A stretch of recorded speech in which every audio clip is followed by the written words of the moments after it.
When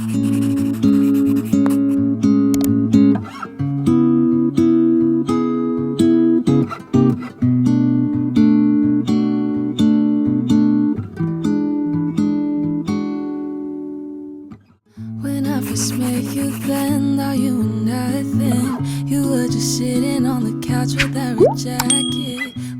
What's up, y'all? Welcome back to my channel. My name is Selena. If you're new here, I post lifestyle, productivity, and fitness journey vlogs. If you enjoy this video, consider subscribing. So I have been wanting to move out on my own for the longest time. Ever since I moved to DC post graduation, I've always had a roommate, and that's like 100% okay and honestly very normal here because rent prices are just so extreme. I think DC is like one of the top 15 most expensive cities to live in the US, and trust me, I can attest to that. It is really expensive. Up until this point, I have not been able to afford to live on my own. So I'm really excited to be making this video. I hope that it will be useful and informational, or maybe get you excited to do your own apartment hunting journey. I know that I'm super excited to be doing this. Okay, so if you've never apartment hunted in the DC DMV area, number one, it's going to be expensive. I think the most affordable studio apartment that I've found in the area, not even in DC, has been $13.89, and I toured that, and I'm not even going to show that in this video because I'm not even considering it as a place to live. On the outside, it looked really nice, but once I toured it, it just looked like it wasn't taken care of. And for me, a big priority is my safety, so I'm willing to pay $100 extra a month for a place that I might feel safer, just because I'm a single woman, and unfortunately that's something that I have to think about. And they're gonna be starting at least around $14.50 and up from there to live in the DC area on your own. And that's if you're willing to like move away from DC and just live in the DC metro area. So with that said, I'm gonna be showing you some apartments that are in DC, as well as some apartments that I'm touring that are right next to DC, kind of on the border, accessible by metro, and I can get to DC within like 15 minutes on the metro or something. So you will kind of see those differences for yourself as well.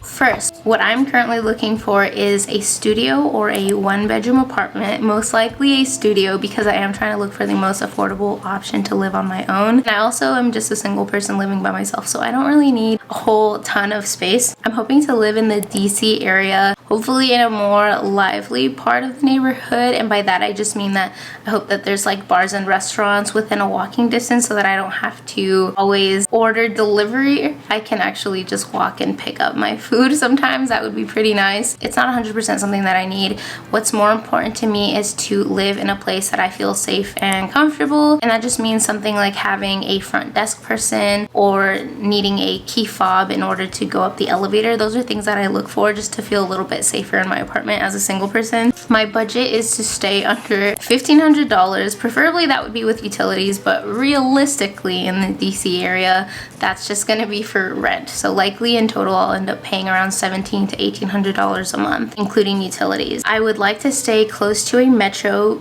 Right now, I'm not riding the metro because of, you know, this whole panoramic, but I do love to live close to a metro just in case, because I always want to be able to move around if I need to. Plus, if you have access to a metro, you can get anywhere in DC. And I would say the number one priority is to stay under that $1,500 mark, and all of these other things I'm kind of like more flexible with adjusting. So with that said, let's go over the actual apartment tours.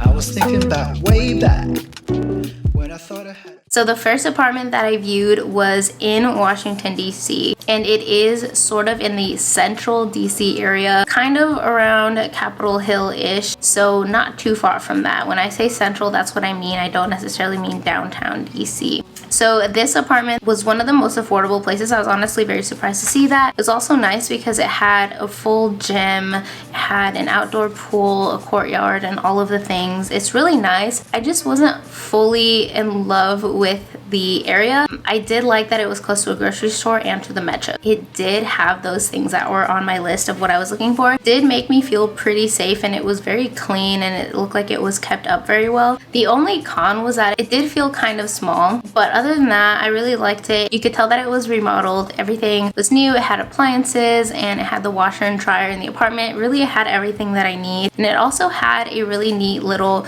sleeping area, which I liked because it kind of creates like a separation from the living room. But then the con to that is that it makes the apartment feel smaller because there's now a wall. So then the living room area is kind of tiny. I feel like if it was half a wall, it would be better because it would feel more open and maybe less claustrophobic. But with that said, it is DC, and so you pay quite a bit per square footage usually. So I would say that this is definitely still a top contender for me.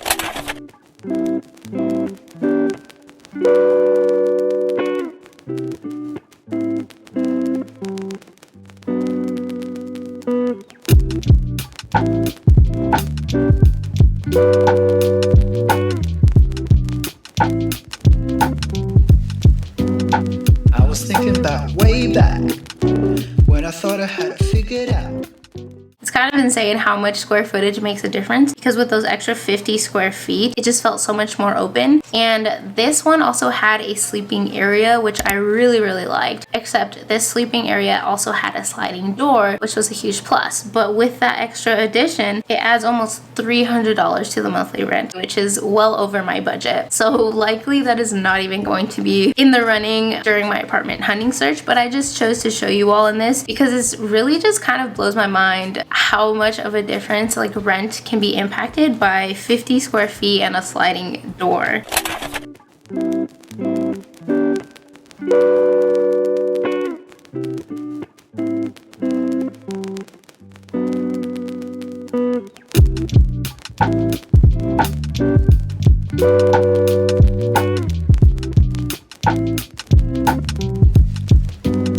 I was thinking about way back when I thought I had it figured out.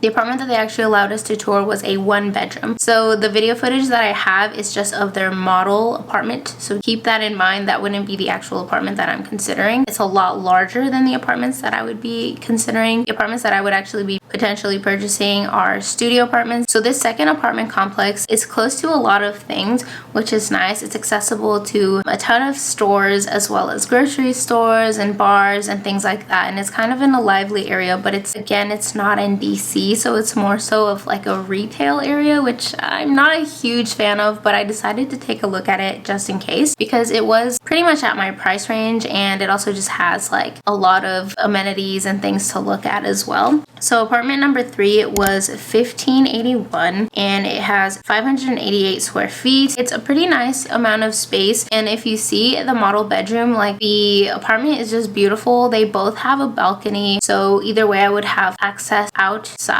which is nice to get like some fresh air. But in both apartments I would likely have the view of just retail stores and a parking lot, which I'm not really a fan of, and it kind of defeats the purpose for me of having a balcony. So as you can tell, I'm not a huge fan of this apartment, but I just wanted to show you all because this is the real truth behind apartment hunting in DC. You really just don't know what you're gonna get until you get there. And although there's like pictures and virtual tours online, it's very different to see things in person because for me it really matters how a space makes me feel.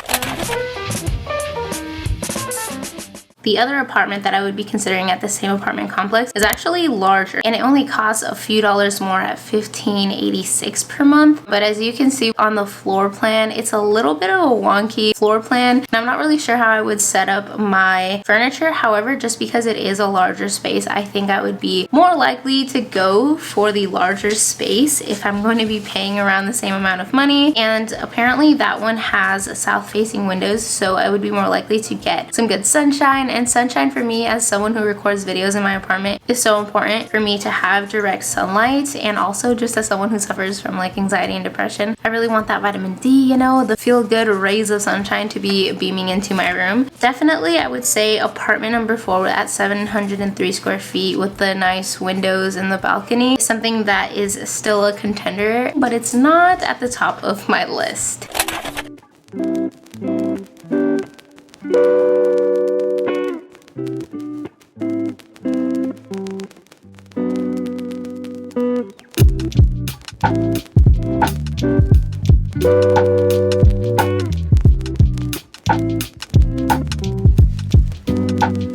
was thinking about way back when I thought I had it figured out. Okay, so this apartment that is in the prime location, it's safe. It meets all the things on my list. However, it doesn't really have like the best amenities. It's also not the tallest building, and so it might not get much sunlight because it's surrounded by a bunch of other apartment buildings which are a lot taller. So again, sunlight and sunshine is actually very, very, very important for me, not only for filming but just for my mental health. So that's one of the things that kind of detracts me from this apartment. But the price is in the perfect price range. The inside was beautiful, and although it felt a little bit small, that's kind of expected for my price range and in that area. So it is what it is. That's what you're gonna get in DC for that price range, or even around DC, because this apartment's not even in DC, but it was in a great location. So again, it's still a contender. It's just that for that price range, I could also have access to a full gym at another apartment complex, and I am kind of leaning more towards that because I would rather have my own full gym so that I can cancel my gym membership and save some money there. So yeah, we shall see how that goes.